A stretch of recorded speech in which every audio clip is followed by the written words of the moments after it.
Hello and welcome to our assessment tool demo. I'm going to talk a little bit about ITCMF, why it's so useful as a measuring tool. I'll talk a little about the rationale for running assessments. I'll then hand over to Kira for the demo and turn on the mics afterwards for some discussion. We'll answer any questions that you might have. So please keep the questions and the comments coming in the chat window as we're presenting. One of the key parts of ITCMF is the 5 levels of maturity. At all layers in the framework, we describe what good looks like for each of the 5 levels.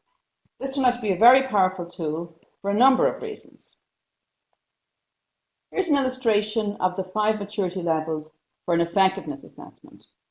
As you may recall, this looks at all critical capabilities and asks 2 questions, or what we call anchor statements, for each. So here's the maturity levels related to one enterprise architecture management anchor statement. As you can see, what good looks like is laid out clearly. The participant can relate these statements to their experience rather than having to place themselves on a numeric scale. If a quick read through of that, you'll see that the evolution through the different statements, the different maturity levels is quite strong. And you would be able to say, yes, we definitely have an architectural vision and roadmap for all IT areas, or no, we don't. We're actually less mature than that. Okay. Similar for critical capabilities, they're divided into categories and capability building blocks. We're really getting to nitty-gritty here, and you'll find at least one anchor statement like this per capability building block. So here's one from knowledge management. There's probably at least 20 other ones. So for the area of establishing a knowledge management culture, the 5 levels of maturity are clearly defined. The participant has to decide which description best matches their experience of knowledge management culture and choose that. And at the same time, you can see there's 2 columns there to the right. There's current and target. They can also decide what level of maturity would be desirable and choose a target maturity. If you want to quickly read through a few of those, you can see that we've laid out very clearly what it looks like to have a positive KM culture getting established in a company, so people can relate that to their own experience. So laying out these 5 levels clearly brings a number of benefits. Reading through the levels, participants can become aware of better ways to do things. If they only worked in a level 2 organization, operated at level 2, they may not be aware of the possibilities at the higher levels. This helps them internalize the path to success. And I watch people do assessments, I've seen this when they look at the level 3, which they're not at, and say, oh yes, we could do that, which is great. Verifiable results are also possible. If everyone has chosen a 4 or a 5, the assessor can then ask to be shown evidence of the kind of behavior that's laid out in the maturity level description. This would not be possible in the more subjective numerical rating. Having this reliable measure allows you to accurately compare results between departments, between organizations, and indeed the same organization over time. Finally, because you can invite lots of participants and spread over a wide geography without much extra overhead, the average answer is going to be more accurate, so you're pulling the wisdom of the crowds. Just to remind you, we collect 3 kinds of data in our assessments: current, so where you are now; desired state or target maturity, where you would like to go; and finally, importance, how key is this to improve this area. This last one can be quite interesting. If the answers to this don't align with strategy, then an organization may need to assess how they're communicating their strategy. Finally, a little bit on running assessments, and then we'll be handing over to Kira. So when would you run an assessment? So when you're instigating change or driving improvement, or just when you want to know how things are, it's quite a useful information point. Why would you want to run an assessment? Well, you want to understand your current capability, you want to see what the perception is of strategic importance, and you might also want to gauge desire for change. So how would you run them? Well, we have an online tool which allows you to pull from a large data set. You can have a wide geographic reach. You're not hampered by time zones and so forth. And who? Well, it depends on the assessment. Lots of answers to this question, but basically people who can answer the questions. So depending on the type of assessment, you'll actually have a different group of people to answer that.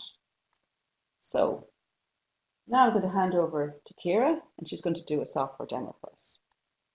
Okay, great. Thank you very much, Anna. So hello everyone, my name is Kira Kinsella and I am the Research Assistant here at Innovation Value Institute, and I will be demonstrating how to use the new assessment tool today. Just a quick reminder before we start that you'll need to be an approved and trained IUI assessor before conducting any of these assessments.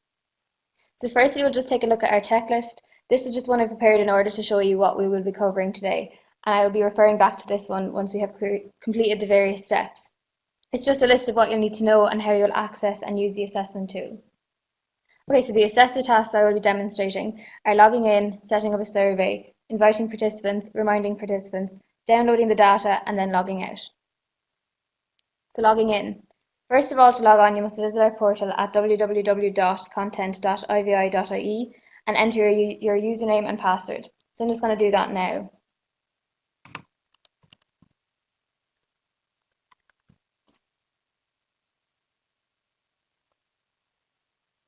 Okay, so once you're logged on, you'll select the Surveys and Assessments tab, and then you'll enter into the Assessments homepage.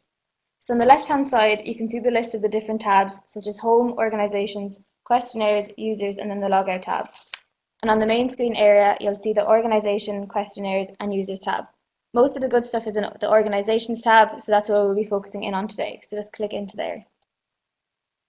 Here you can see the list of organisations in which you have access and you can create surveys for. When you access this initially, there may not be any organisations, and so you'll not need to get IVI to set you up a new organisation as you need to assess them. As you can see here, I have 4 organisations assigned to me, and this is probably more representative of a consultancy scenario. If you're an assessor working within an organisation and assessing your colleagues, it's unlikely that you're going to have more than one organisation here.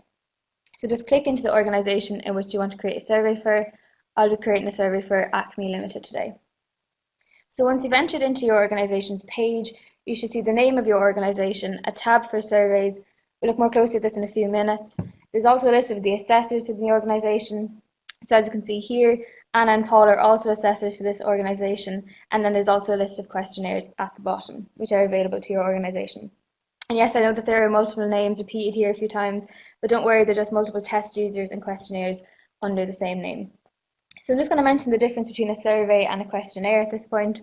So the questionnaire is a template in which we provide. So the list of questionnaires are all the types of assessments that you can run.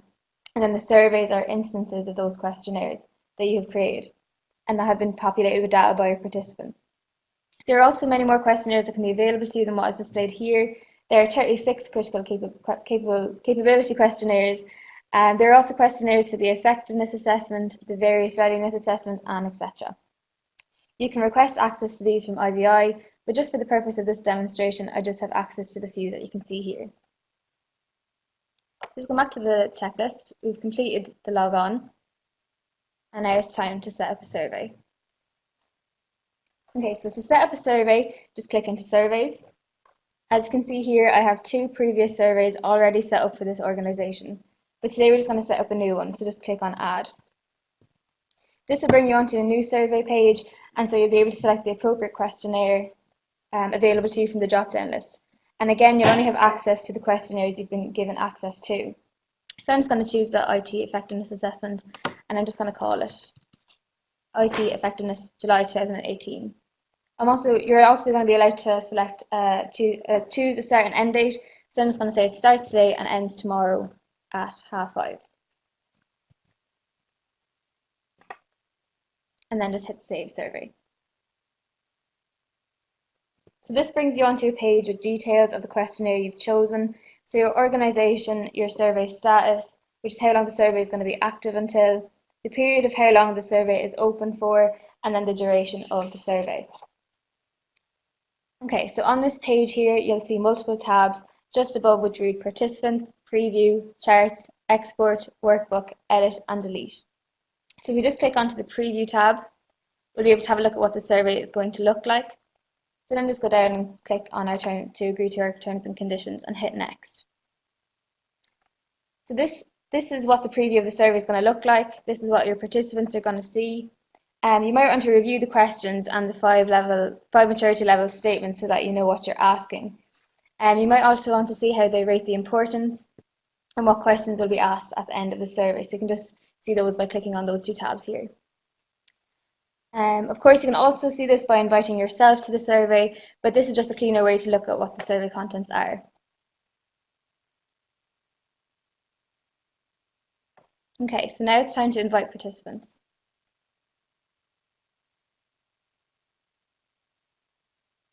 Okay, so to invite participants, click the Participants tab like so. So you have 2 choices of options to invite participants. The first method is you can add participants individually by selecting add and then filling in the information boxes accordingly like this. So I'm just going to invite myself here. So then if you scroll down, you'll see the second method. The second method is best when you want to add a greater number of participants. So what you do is you just download the sample CSV file from the link given like so. Now this is just a sample that has been given to you. So then what you do is you'll just fill this out with your own information of your participants' name, email addresses, and etc. And then just save the file to your computer and upload this with the choose file option. So I'm just going to show you one that I made earlier with Anna and Paul's information, and I'll just upload it then as well. I'm just going to choose my file, upload it, and then hit save. Okay, so now you've invited everyone, you'll reach this page where it sends out an email to all your participants inviting them to partake in the survey. You can use what's written here as a sample, or you can edit the email to whatever way you please. So just hit the send notifications button, and this will send your email to all your participants of the survey. Now you've invited participants, it's now time to remind them if they haven't completed the survey. Okay, so having sent out the survey, you're going to want to see how people are getting on with it. You can see which participants are finished by their responses by whether they have a green tick or a red X next to their name. The green tick means that they have completed the survey, and then the red X means that they haven't. You can edit participant information here if you just click the small icon, just with the opposite participant's name like this. So I'm just going to change Paul's email here and then hit save. So maybe some people have heard about the survey and would like to be invited to join in. And so not to worry, as participants can still be added to the survey once it hasn't passed its end date, using the exact same system of clicking add, like so, and then adding them individually, or then you could also choose a file here to upload. So I'm just going to refresh my page here and see if anyone has completed the survey. So yeah, we can see Anna has just made a start on the survey, and Paul and myself haven't started it at all. So I can remind myself and Paul by just clicking onto the bell here, just under notified, or I could collectively remind all of them if none of them have completed the survey by selecting remind all. So Anna, when you've submitted your survey, I'll just refresh my page. Okay, submitted. So yeah, we can see here now that Anna has just completed the survey and the progress bar has been replaced by the green tick beside her name. So just to jump in about editing your survey, so if you have already run assessments, you'll know that it's not unusual to have to push out the end date. So I'm just going to show you how to do that now. So just click back onto the name of your survey's name, and then just edit the survey's information just by pressing edit here. So I'm just going to say that it's open for another day. So I'm just going to say that it's going to end on the 28th, giving everyone an extra day to complete the survey. And that's that. So now you've reminded your participants, it's time to see how you download the data. Okay, so when the survey is finished, or even when it's still open, you can download the raw data by clicking on the Export tab. This isn't terribly useful, but then you'll be aware of our AAW file that provides a lot of slicing and dicing of the data. You can download the AAW template by clicking on Workbook and populate this with the latest raw data from whatever stage the survey is at. There are recent improvements in the AAW, but they are beyond the scope of today's webinar.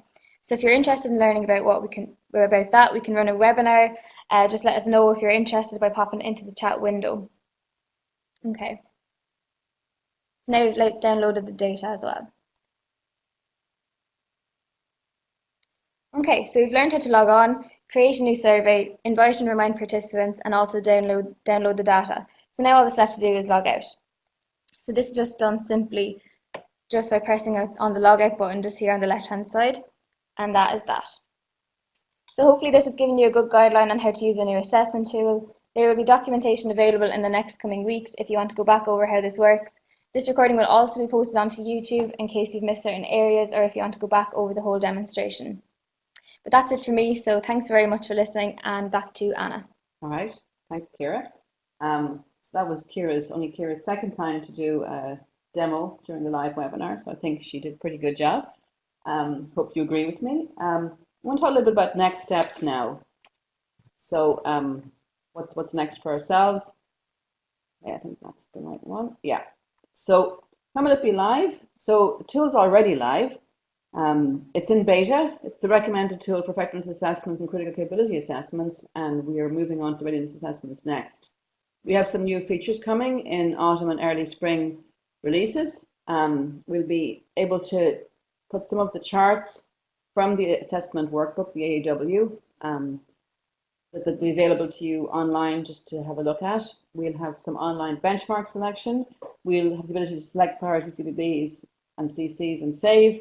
And that's, I think, what you've all looked for in the past as a customized assessment. That would be quite interesting.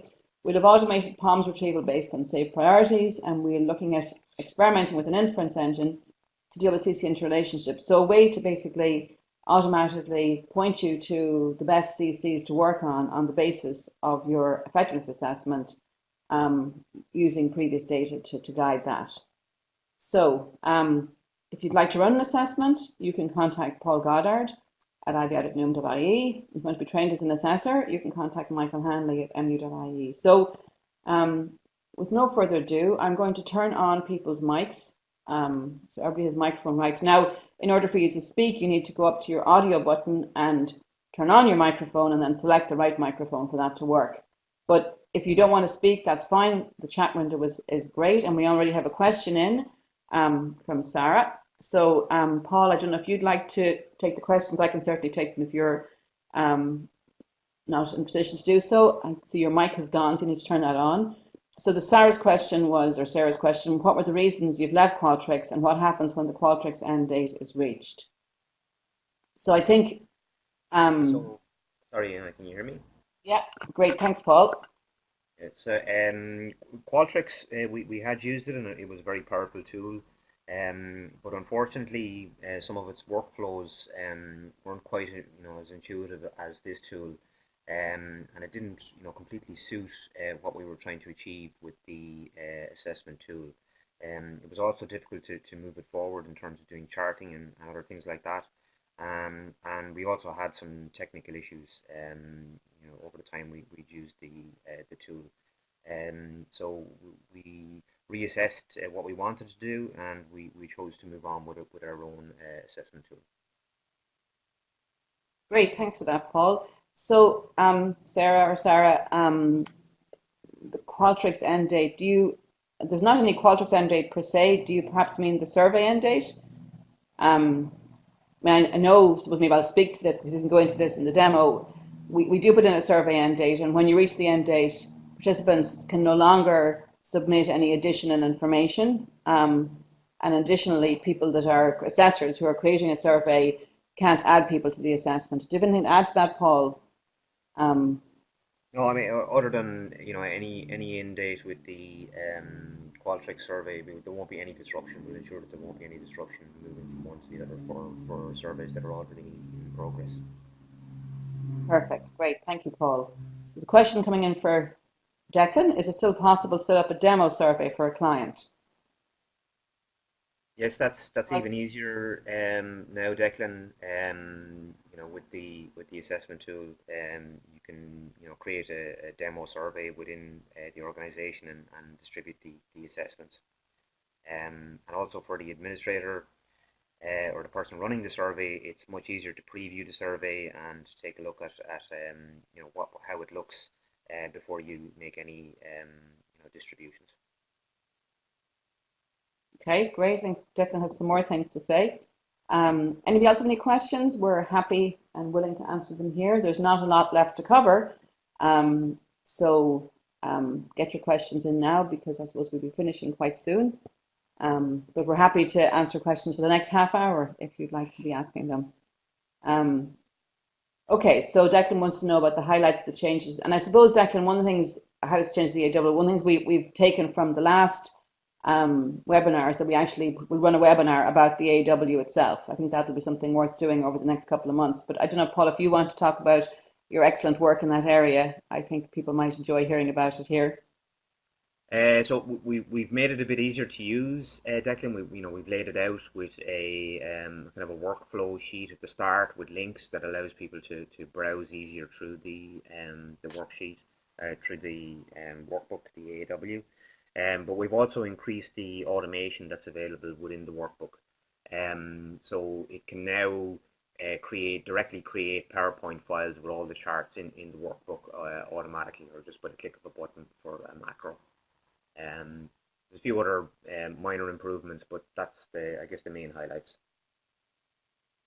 So Declan, it sounds like you might like to actually try out some of this, and certainly if you use the new tool, you'll be able to download the latest AAW as part of that. So you might actually want to try and contact Paul Goddard to get a sandbox version so you can play around with it.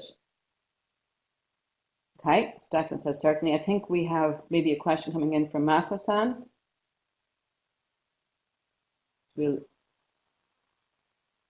I'd be interested if any of you that are on there that don't have a question maybe would tell me where you heard about this webinar. Did you get it from our newsletter? Did you see it on LinkedIn? Did you see it on Twitter? That would be very interesting for me if you don't mind telling me that in the chat window. We've had a poll in the past, but we don't have one here today. So if you, yeah, stick it up there if you can, if it's easy enough to do. So Masa-san has a question. Can the questionnaire history date be stored? I'm not sure. Historical data. Okay. I think, Paul, do you want to take that one? Do you understand the question, or? I'm not quite sure what you mean, Masa-san, but I mean the data is recorded in the database and it is there for the assessor to go back to whenever they want. But also they can download the results of the survey. Oh, sorry, I think I understand what you're saying. So looking at historical trends. Unfortunately, that's not available at the moment, but that is something we have been asked for, and we are currently considering on it for future updates. Okay, that's great. Thanks, Paul, and thanks, Masa-san. That was a good one. We've got some more questions coming in, so we'll hold off on the poll. We'll stick it up there, actually. Yeah.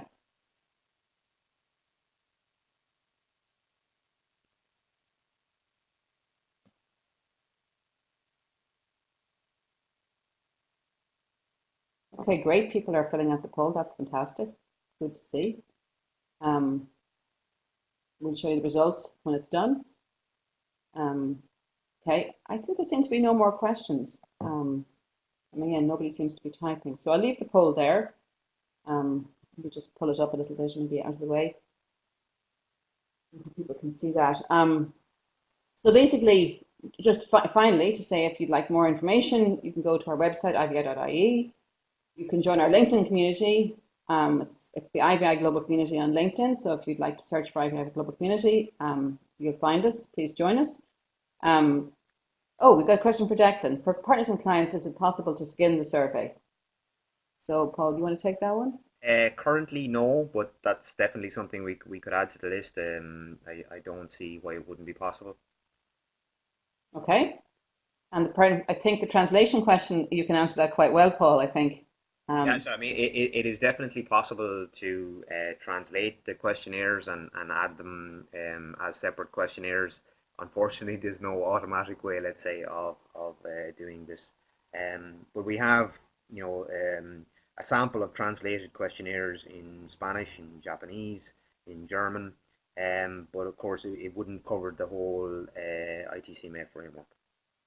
No, but I suppose it's important to know that we can our architecture very much supports translated versions. So we built that into the system. So that means that if you have, I mean, I suppose the kind of content we have from a translation point of view, it needs to be translated by somebody who's very professional, because it's quite a specific type of language. But certainly the tools facilitate that very well. So we've more questions coming in. So we've got one from Masa-san about Japanese. So we'll be able to translate into Japanese. We don't have Japanese translations right now. Well, there are versions of I think primarily the executive assessment or the effectiveness assessment, which is available in Japanese. But that wouldn't be the latest one, Paul, would it? Sorry, it probably wouldn't be the most recent one, but there is a relatively recent version in Japanese. Okay. And Very So good. I And think then that can Declan's answer what? the question. Yeah. So Declan, you're looking Uh, to see. Sorry, go ahead, Paul. it's not strictly speaking the same survey, so it would be a different instance of the same survey. So if you wanted to run the survey across an organization that spoke both languages, unfortunately you'd have to create two separate versions of the survey, one in English, one in German, and distribute it to the English speakers and then to the German speakers. Um, and then you'd have to combine the results at the end, which isn't difficult to do. It's a matter of copying and pasting the results from from one CSV into another. Oh, good question. Then what does that mean for the license fee? So you'd think you have to pay for I, two servers? I don't think so. I'm afraid you'd have to talk to Paul Goddard about that, but I can't see him making two charges. I would think that we would include it under the one license fee. Okay. So great questions, great discussion. We're happy to take any more. We're not in any hurry to get out of here. So if you have any more questions, this has been very interesting for us to see what people are concerned about. So that's great. We'll wait for a few more. I can go on to the next slide just to kind of go through that in case it jigs any question. Basically, we're always happy to hear from you. My email's up there, annabrown@nu.ie. Sinead Murnan similarly, and Paul Goddard. Just to say thank you so much for taking the time to come here today and listen to us. We're delighted to engage with you in this way. Thanks for filling out the poll. That's quite interesting. Most people, I mean, I will share the results now actually with people, but most people are coming from the newsletter, which we had expected, and a smaller number from the website. That's fair enough. No one's getting it from Twitter or LinkedIn or other people, so that's interesting for this one. So thank you very much. So our details are there, and I think with no further ado, we will say goodbye to you. I hope you found that informative. For more information on our framework and our assessments, visit our website at www.ivi.ie. You're welcome to join our community on LinkedIn. You can search for IVI Global Community or use the link on the screen. For more information in general, contact our community managers, Sinead Murnan, and myself, Anna Brown. We'd be delighted to answer any questions you might have about the Innovation Value Institute and our products. For partnership opportunities, you can contact our channel and partner manager, Paul Goddard, at the email address on the screen. For more information on our upcoming webinars, you can visit our webinars page. There you will find regular updates and information on our upcoming webinars and events. That's www.ivi.ie/webinars. Thanks for watching.